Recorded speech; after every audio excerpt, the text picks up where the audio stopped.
নাবালক ছেলের হাতে খুন বাবা মা, ঘটনায় আশঙ্কাজনক আরো দুজন ধারালো অস্ত্র দিয়ে কোপানোর অভিযোগ।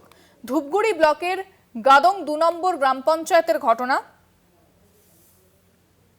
নাবালক ছেলের হাতে খুন বাবা মা, ঘটনায় আশঙ্কাজনক আরো দুজন।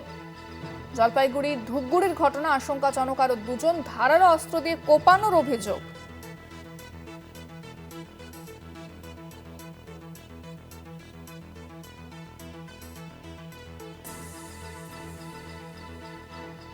ফোনে রয়েছেন প্রতিনিধি কৌস্তব ভৌমিক। কৌস্তব, কি জানা যাচ্ছে, কেন খুন করা হলো? দেখো, এখনো পর্যন্ত পরিবার সূত্রে জানা যাচ্ছে গতকাল সেই নাবালক বাড়িতে এসে তার পরিবারের কাছে ৫,০০০ টাকা চায়। এটা কিন্তু পরিবার সূত্রে খবর, এবং সেই টাকা না দেওয়ার পরে কিন্তু তার পরিবারের সঙ্গে তার একটা বচসা শুরু হয় এবং আচমকাই ধারালো অস্ত্র দিয়ে তার মাকে কোপানো শুরু করে। এবং তার মাকে যখন তার বাবা বাঁচাতে আসে, বাবাও কিন্তু আক্রান্ত হয়। একইভাবে পরিবারের ৪ জন সদস্য, তার জেঠিমা এবং তার যে জ্যেষ্ঠ দিদি, তারাও কিন্তু আক্রান্ত হয়। এবং যেটা গতকালকেই যখন তার মাকে ধূপগুড়ি মহকুমা হাসপাতালে নিয়ে আসা হয়, সেখানে কিন্তু তার মৃত্যু হয়েছে। পরবর্তীতে তার বাবার মৃত্যু হয় জলপাইগুড়ি যে মেডিকেল কলেজ হাসপাতালে।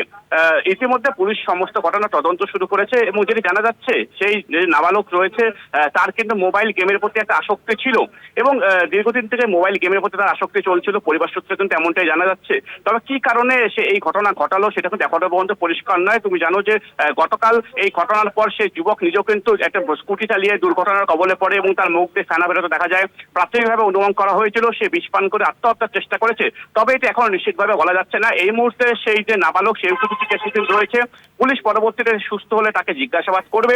তা বলা যায় এরকম একটা হাড়হিম করা ঘটনায় কিন্তু এলাকায় রীতিমতো আতঙ্কের পরিবেশ যেরকম রয়েছে, পাশাপাশি একটা শোকের ছায়া নেমে এসেছে।